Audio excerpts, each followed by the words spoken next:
Človek je tvor, ktorý dokáže zničiť takmer všetko. Problémom to môže byť najmä v bytových domoch. Anonymné prostredie spoločných priestorov totiž ponúka možnosti vandalom a zlodejom. Dá sa tomu zabrániť. Modernizácia a oprava spoločných priestorov v bytovom dome, bezpečnostné dvere alebo mreže aj v súterénnych priestoroch a prípadne aj doplnenie elektronických bezpečnostných opatrení určite pomôže. Aké skúsenosti má váš bytový dom s bezpečnosťou, najmä čo sa týka spoločných priestorov? Odjakživa boli vstupné dvere problémové z hľadiska bytového domu kvôli bezpečnosti, aby si majitelia chránili objekty, alebo teda čo si kúpili majetky zo spoločného vlastníctva od štátu. Tak chránili si to a my sme na základe toho si spravili komplexnú obnovu bytového domu, ktorú sme rekonštrukciou dokončili v roku 2012 a teraz robíme drobné úpravy, ako sú bezpečnosť súterénnych priestorov. Ako k tomu pristúpili majitelia bytov? Boli ochotní spolupracovať? Z hľadiska toho, že sme im spravili dosť takú dobrú osvetu a videli, že sa ten majetok zhodnocuje, tak pristúpili k tomu dosť kladne, aby si chránili svoj majetok. Takže kladne. Hlavná brána bytového domu je miestom, cez ktoré prejde množstvo ľudí. Čo je podľa vás najdôležitejšie, aby spĺňala svoj hlavný účel – bezpečnosť a ochranu? Brána by mala mať hlavne niekoľko systémov zabezpečenia a otvárania, ako elektronické zámky, magnetické zámky, trebárs niektoré videovrátniky. Potom sú bezkontaktné kľúče, ktoré momentálne riešime a chceme dofinancovať. Nejaké osvetlenie, aby tam bolo.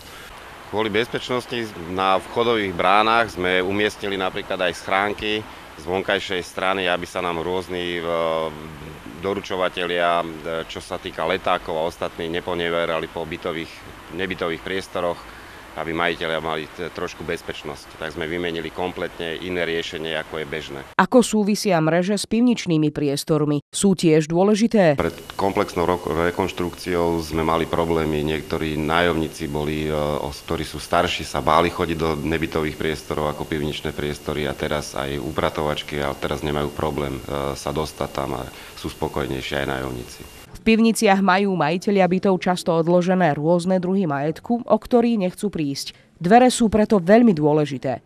Čo bolo hlavným podnetom na ich výmenu v tomto bytovom dome? Tak sa nachádzame v pivničných priestoroch pred dverami, kde máme takú malú zasadacú miestnosť, kde sa výbor stretáva raz mesačne alebo podľa potreby a máme tam kompletnú dokumentáciu starú, novú, a rôzne projekty a rôzne výpočty, ktoré sme potrebovali pri komplexnej rekonštrukcii domu, obnove domu. Nachádzame sa v pivničných priestoroch pred pôvodnými vchodovými dverami. Popíšte nám ich. Toto sú úplne bežné bytové dvere, majú už svoje roky, vo vnútri je len papier, cítime to podľa ich hmotnosti, čiže takéto dvere, pokiaľ aj je tam, ako vidíme tu, bezpečnostné kovanie, neplní žiadnu funkciu. Skutočne cez takéto papierové dvere sa ktokoľvek dokáže dostať dovnútra za použitia úplne jednoduchého náradia, takého, ktorý má kdokoľvek z nás v domácnosti. A teraz krátka ukážka, ako neochránia pôvodné dvere.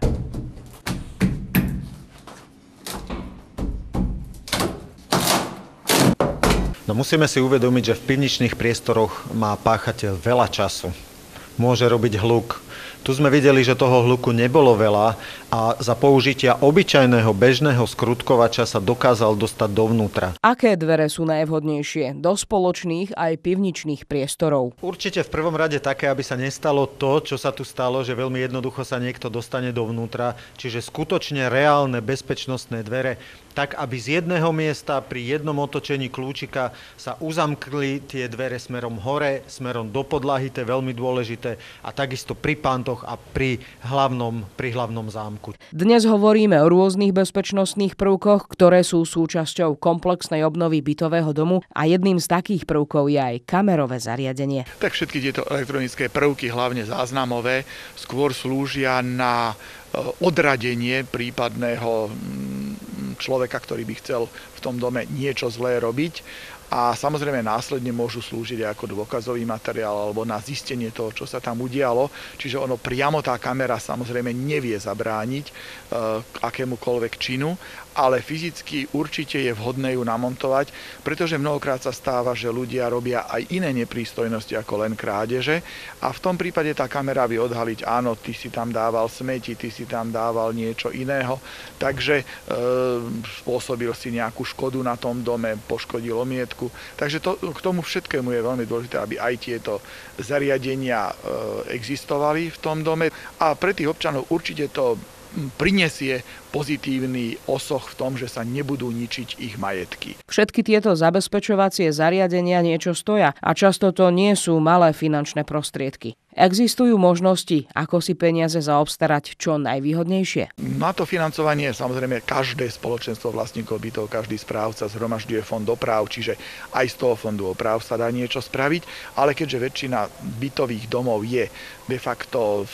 štádiu, ktoré si vyžadujú obnovu toho bytového domu, takže celkovo si to vyžaduje viac peňazí, ako tie fondy oprav majú nasporené a preto je veľmi vhodné, že napríklad stavebné sporenie poskytuje úvery, z ktorých je bezproblémovo financovateľné aj všetky elektronické zabezpečovacie zariadenia, všetky moderné brány, moderné otváracie systémy, osvetlenie týchto priestorov, či už sa jedná o spoločné priestory v suterénoch, ktoré sú veľmi často tmavé, alebo aj spoločné priestory v uzavretých nádvoriach, ktoré takisto nemajú oficiálne vonkajšie osvetlenie, takže je veľmi vhodné, aby sa aj takéto osvetlenia napríklad dokomponovali. Všetko je možné vďaka tej novele, ktorá v roku 2008 umožnila financovať a dokonca získavať aj štátnu prémiu. Všetky takéto dodatočné aj zariadenia, aj doplnkové stavby dokonca, tak je možné financovať zo stavebného sporenia a z úverov zo stavebných sporiteľní.